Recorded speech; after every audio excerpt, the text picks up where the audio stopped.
Please subscribe to my channel, hit the bell icon and never miss an update.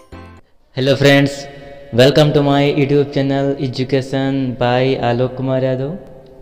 आज के हम इस online video में class 12th की प्रोज का एक्सप्लेनेशंस करेंगे हम लोग।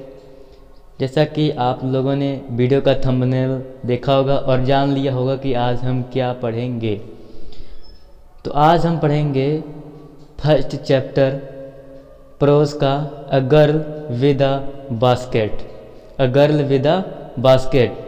देन ये टॉपिक समझने के लिए वीडियो को लास्ट तक ज़रूर देखें और जिसने अभी तक वीडियो को अर्थात चैनल को सब्सक्राइब नहीं किया वो प्लीज़ सब्सक्राइब कर लें, जिससे कि वीडियो आप तक सबसे पहले पहुँचे।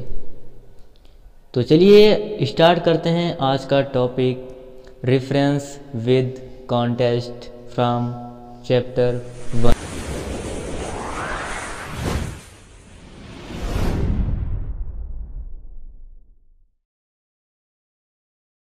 Chapter 1 a girl with a basket. तो यहाँ पे देखते हैं explanation.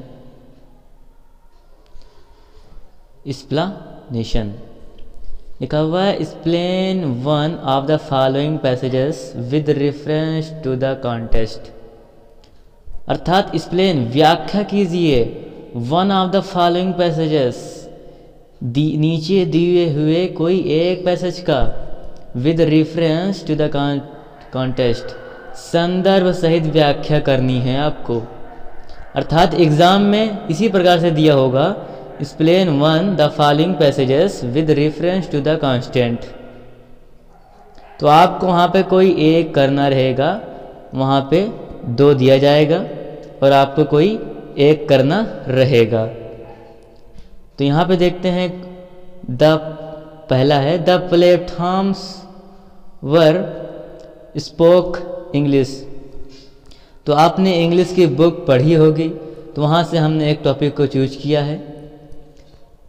The platforms were packed with people और अंतिम में स्पोक इंग्लिश तक हमने लिया है और इसी प्रकार से हम आगे का भी लेते रहेंगे और उसका हम रेफरेंस एंड कांस्टेंट और एक्सप्लेनेशन करेंगे।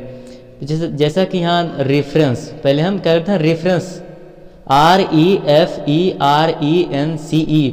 वहाँ पे हम परीक्षा में मीनिंग भी सेम देखेंगे कि मीनिंग हमने सही लिखा हुआ है कि नहीं। REFERENCE। इसके बाद these lines have been taken from the lesson a girl with a basket written by William C Douglas. These lines have been taken from the lesson A Girl with a Basket written by William C Douglas. आप हमें उनका पूरा नाम भी लिख सकते हैं या फिर WC डगलस भी लिख सकते हैं। तो यहाँ पे आपको कैपिटल लेटर में लिखना है A Girl with a Basket and William C Douglas. And दिया हुआ है the above reference will be used for all the explanation of this lesson। सारे एक्सप्लेनेशन में यही रेफरेंस यूज़ होगा। आगे का जो भी हम एक्सप्लेनेशन करेंगे तो वहाँ यही एक्सप्लेनेशन यूज़ होगा। तो आप इसका नोट कर लें या स्क्रीनशॉट कर लें, इसी को हमको आगे भी यूज़ करना है। तो अब हम बढ़ते हैं कॉन्टेस्ट की तरफ। ये जो कॉन्टेस्ट दिया हुआ है अब हम कॉन्टेस्ट की तरफ बढ़ते हैं। कॉन्टेस्ट, ये रहा कॉन्टेस्ट। लिखा हुआ है during his visit of India the writer travelled from New Delhi to Ranikhet by train. In this lesson he describes his journey and experiences during this visit. अर्थात लेखक अपनी भारत यात्रा के दौरान कहाँ से कहाँ तक, न्यू दिल्ली से रानीखेत तक बाय ट्रेन से वो अपनी यात्रा का वृत्तांत का वर्णन करता है। डिस्क्राइब्स वर्णन करता है हिज जर्नी अपनी यात्रा को एंड एक्सपीरियंस, अपने अनुभव को।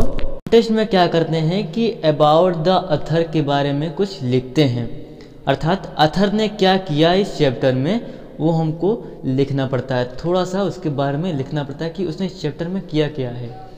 देखते हैं, during his visit of India the writer travel from New Delhi to Ranikhet by train. In this lesson he describes his journey and experience during his visit. यहाँ पे अर्थात उसने वर्णन किया है अपने यात्रा को और अपने अनुभव को। भारत में उसने अनुभव किया है तो उसी को हम यहाँ पे लिख देंगे। जब आप पाठ पढ़ते हैं तो आपको ये मालूम चल जाता है कि राइटर क्या कहने वाला है। तो चलिए इसके हम आगे बढ़ते हैं और आगे हम करते हैं एक्सप्लेनेशन। हम आगे करते हैं एक्सप्लेनेशन, जो कि इस मेन इम्पॉर्टेंट होता है एक्सप्लेनेशन लिखना, एक्सप्लेनेशन। तो यहाँ पे देखते हैं, in these lines the writer talks about the west side platforms and the people walking there. In these lines, the writer talks about the west side platforms and the people walking there. On the platforms, there were people of all religious and professions.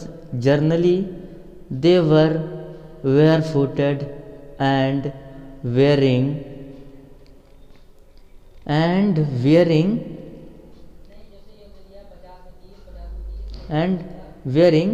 loose white garments. About 30% people could speak English. The writer talked with them on current and major topics. In doing so, he wanted to know their feelings. तो यहाँ पे देखते हैं,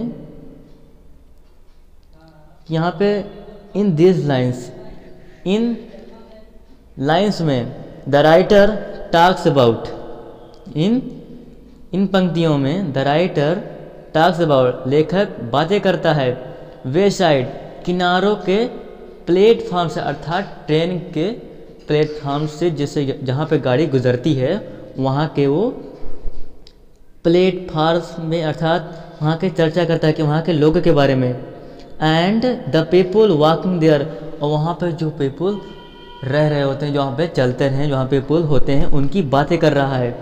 on the platform पर, अर्थात station पर, there were people of all religious and professions, वहाँ पे सारे धर्म के जाति के लोग थे। वहाँ पे स्टेशन पे सारे धर्म और जाति के लोग थे, जैसे मुस्लिम थे, हिंदूज थे, मतलब ऐसे ही कई जातियाँ थी और कई भी लोग थे। इसके बाद देखा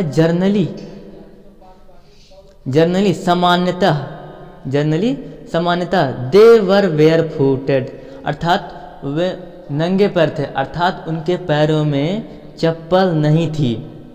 and wearing loose white garments, और वो ढीले ढाले कपड़े पहने हुए थे। वेयरिंग मतलब पहनना, लूज और वाइट गारमेंट मतलब हल्के ढीले ढाले सफ़ेद वस्त्र। क्या सफ़ेद वस्त्र वो लोग अर्थात धोती पहनते थे अपने इंडिया में 1947 के ड्यूरिंग। यहाँ पे देखते हैं अबाउट 30% लोग, 33% लोग, केवल कुछ ही ऐसे व्यक्ति थे जो इंग्लिश में बात कर सकते थे। People could speak in English, अर्थात वो इंग्लिश बोल सकते थे, ऐसे बहुत ही कम लोग थे। The writer talk with them on current and major topics, लेखक ने अर्थात विलियम सी डगलस टॉक्स उनसे बातें किया, विद देम उनसे बातें किया, on current and major topics कुछ महत्वपूर्ण